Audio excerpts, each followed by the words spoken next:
morning, good afternoon, good evening.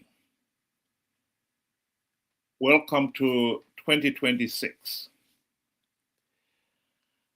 This year, we would like it to be the year of real, meaningful, and lasting change. And one of the areas we want to focus on would be the area of holding that all leaders should be accountable to the people of Zimbabwe. We would also want to focus on how are we going to bring about meaningful political change in Zimbabwe. And I think we need to explain here that Zimbabwe, the people of Zimbabwe realized as far back as the late 1990s that Zanu PF was a dictatorship. It had accrued for itself dictatorial powers, allowing it to rig elections and stay in power. Real change would only come if we could elect opposition leaders who will deliver democratic changes necessary to stop Zanu PF rigging the elections. I believe that was the right decision. But I also now want to emphasize to the nation that after 25 years of MDC-CCC in power, why have we failed to stop Zanu PF rigging the elections? And I believe that is the democratic change that we should be focusing on. We have been slow in accepting that the MDC-CCC leaders have failed, have proven to be corrupt, incompetent, and utterly useless.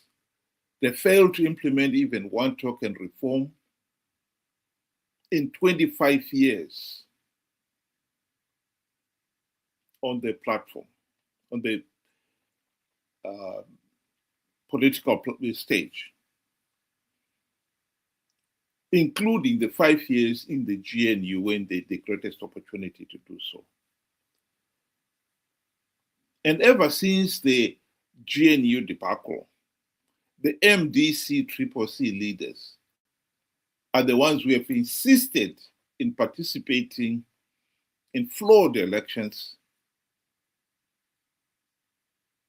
telling people idiotic lies like we've plugged all the vote rigging loopholes, Zanu PF will not rig the elections. Only for Zanu PF to do exactly that, rig the elections. So at the present moment, if we are serious about meaningful political change in Zimbabwe, we have got to go back to the resolution of the 1990s, where we said we wanted an opposition leaders who will implement the democratic changes to stop Zanu PF rigging the elections. If MDC-CCC guys have failed to do so, we need to accept that reality and elect competent MDC or opposition leaders who will implement those reforms. As I said, we want 2026 to be the year of a real democratic change in Zimbabwe, and not just talk. This is why we are focusing on MDC leaders' failure, because people need to understand, to accept that there is need to elect competent opposition. Welcome to the program, Benjamin. Good day to you and Happy New Year to our viewers. Thank you for joining us. The MDC Triple C leaders have been playing the victim card for a very, very long time. And people need to understand they are not victims. They are part and parcel of Zanu PF. I've often spoke about the dangerous similarities between the two. To me, it's very, very difficult to differentiate between Zanu PF and Triple C MDC. It's very difficult. The way they operate, the statements that come out, they blame everybody around them but themselves. Zanu PF will run with sanctions and so forth, and be doing some ridiculous things on the side. The same with MDC Triple C. You know, they will be claiming cars. They will be telling you that it is our hard fought, you know, seats and liberated zones. And then at the end, they tell you ZANU PF doesn't give us anything. Why then do you continue participating if you know the result? Actually, for 25 years, you've been doing the same thing. We, we got to look at this and be real with ourselves, especially the people of Zimbabwe. We have to be realistic. We have to call a spade a spade. 2026, that is already 26 years of MDC Triple C doing absolutely nothing. And they still call themselves change champions. Just like Zanu PF, they will tell you Zimbabwe is booming, is growing. They only can see that. We can't. The MDC is exactly the same. They've called themselves change champions. And if you ask them, what have you changed? Absolutely nothing.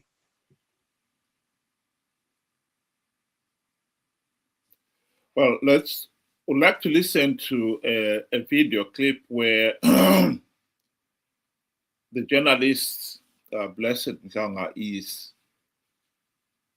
putting that very question to the opposition, to one of the opposition leaders many people will be very familiar with, Ostalos Sisiba.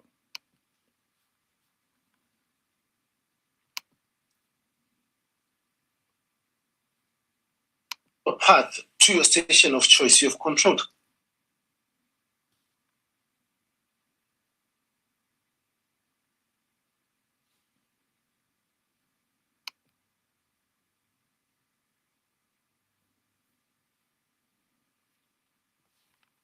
My apologies, we seem to have lost sound there. I don't know why. Sorry, Ben, you can go ahead while I try to fix this.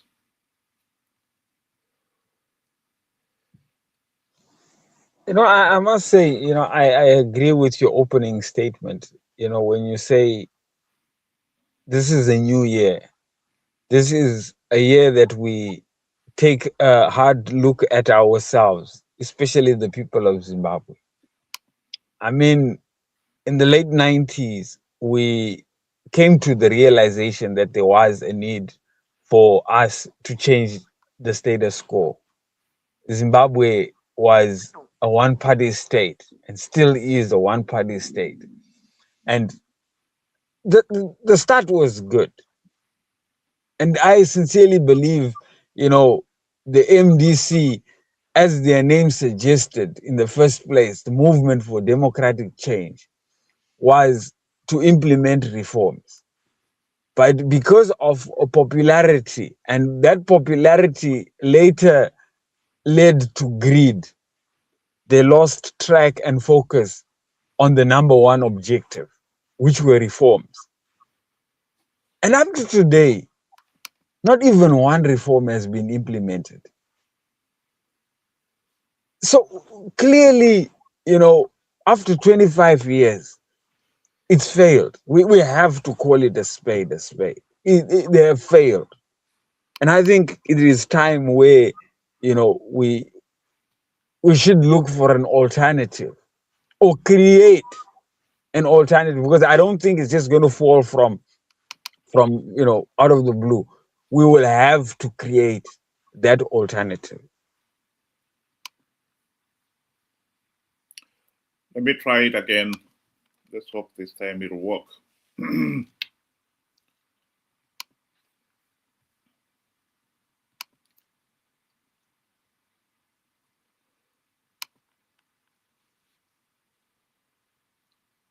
Oh dear.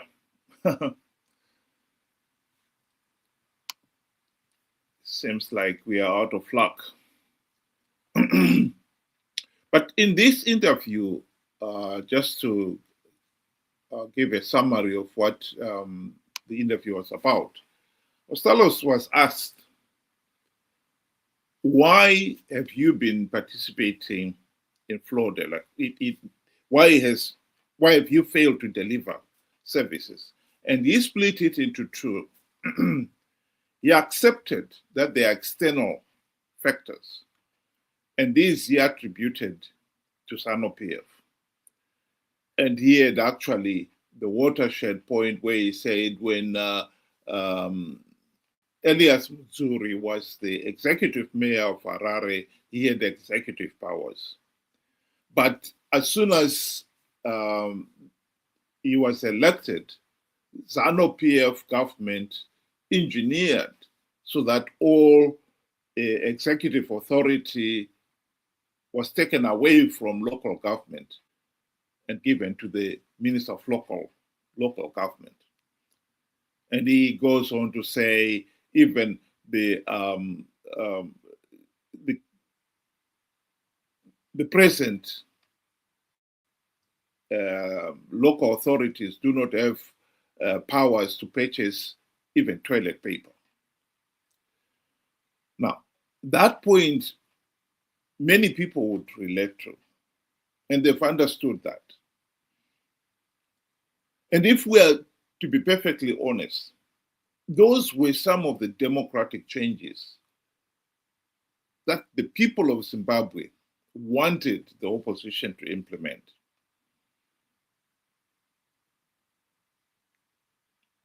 Those are the reasons why the opposition, the people have risked everything to elect the opposition. So if you have failed to deliver democratic changes in those areas, it's no surprise that Zanu PF continues to be belligerent. The question then is, why are you keeping participating in these flawed elections when you know you have no meaningful power? Zanu PF is still a belligerent, tyrannical regime. More so when you had the opportunity to stop Zanu Why PF. should they trust you? Zanu PF, and yet you fail to do so. This is the reality that most people in Zimbabwe are finding very difficult to reconcile, and rightly so too. You cannot have it both ways.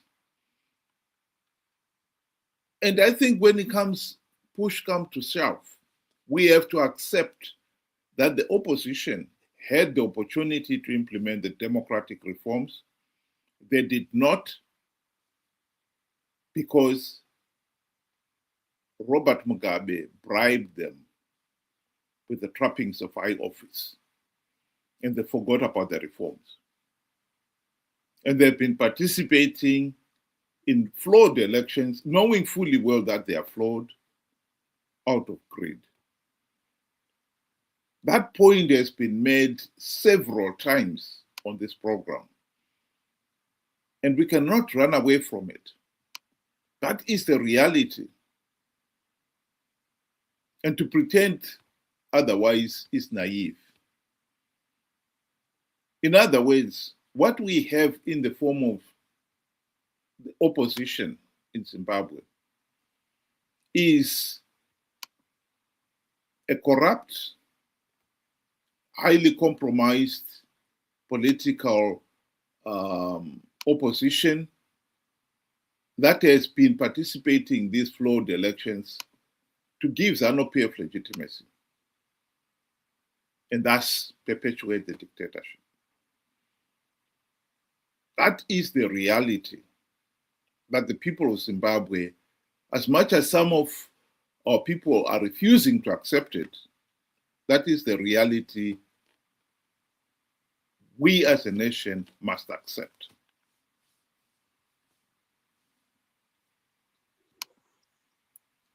Then he goes on to further explain and say, in 2023, they had, composed a group of individuals that were, highly educated individuals that would deliver on the reforms that were needed. And the person that stopped this whole thing from going or happening was Chavangu. It, it, this guy really takes us as fools. Do you mean to tell me that from 2000 right up to 2023, MDC, Triple C, were sending to Parliament idiots? Because that is exactly what it sounds like, that this time we had the right people and we had everything set for the reforms. That's what he says. And if it wasn't for Chavangu, we would have done everything in terms of uh, uh, the reforms needed. So, in actual words, you're saying previously you could not do it because you were sending people that were incapable of doing the job. And I think that is a very, very flimsy excuse. One excuse after the other.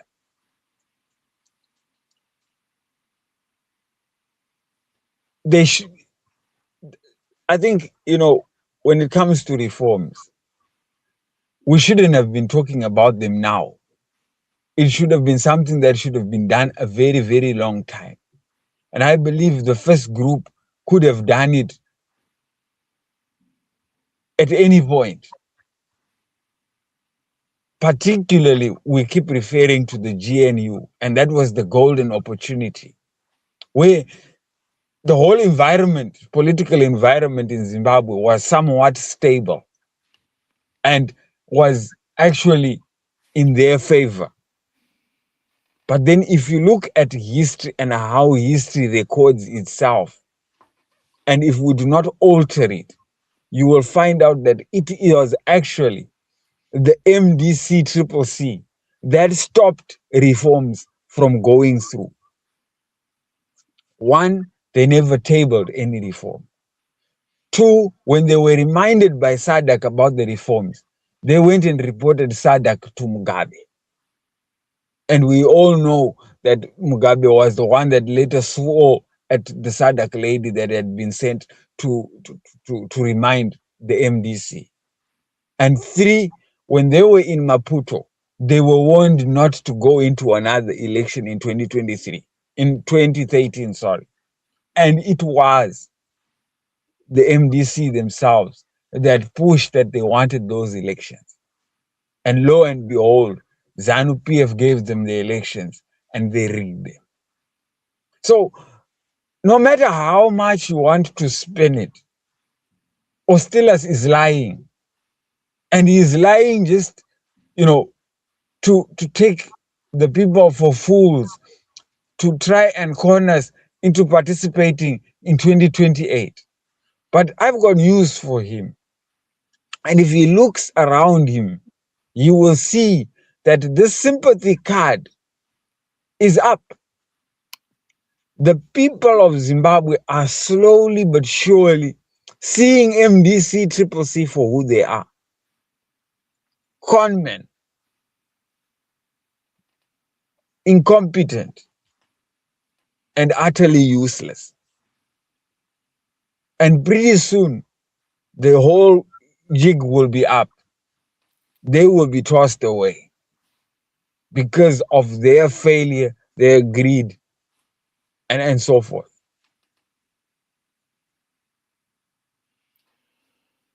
In my closing remarks, I would say that the people of Zimbabwe have been slow in realizing that the MDC-CCC have become Zanu PF Team B in all but name. They failed to implement reforms even when they had the golden opportunity to do so. And they've been conning people to participate in flawed elections, knowing fully well that Zanu PF was rigging, and that participating will only give Zanu PF legitimacy. They've been doing it out of greed. I would like people to start thinking of MDC-CCC as nothing other than the soft underbelly of the beast. As much as they were supposed to stop Zanu PF rigging the elections, they are now the ones who are helping Zanu PF to rig elections and get away with it. Our task is to make sure that they do not do that. We have got to convince the 2 million or so Chamisa Chete brigade members that Chamisa is a liar and is a conman, and that participating in flawed elections, which people have done these last 45 years, has accomplished nothing. What we need is a competent opposition. And these people, if they stop supporting Chamisa and participating in these flawed elections, we will deny Zanu PF legitimacy. In other words, MDC-CCC leaders are nothing but the soft underbelly of the beast. Let me tell you now, if we are trying to stop Zanu PF rigging the elections, you attack the soft underbelly and you stop the regime getting away with rigged elections. Stop Chamisa and company giving Zanu PF legitimacy, and Zanu PF will be forced into a new GNU in which they will not emerge this time with all the dictatorial powers. I go back to the original statement. 2026, must be the year of real change in Zimbabwe. And this is the first step to real change. MDC-CCC leaders must be made accountable. People must realize that these MDC-CCC leaders are corrupt, incompetent, liars, and conmen. If people do realize that, we will be on our way to achieving meaningful and lasting change in Zimbabwe. We will be pushing this issue on this platform for the next 2 years, 2026, 2027, and 2028 itself. We can achieve meaningful change in Zimbabwe. We just need to know what we should be doing and do it. Think about it. Thank you very much, those of you who were able to join us. I hope you'll be able to join us again tomorrow. Same time, 6 o'clock UK time, 8 o'clock Zimbabwean time. And if you'd like to join us and have your say, please do so on Saturday or Sundays. And the link is shown at the bottom of your screen there. We use the same link for those discussions. So if you save it, you'll be able to use it anytime. Saturdays, 6 o'clock UK time, 8 o'clock Zimbabwean time. Thank you very much for joining us. And I sincerely hope that 2026 will be indeed the beginning of real meaningful change in Zimbabwe. The year when we finally started to do something to end the Zanu PF dictatorship and restore good governance in the country. Thank you and good night.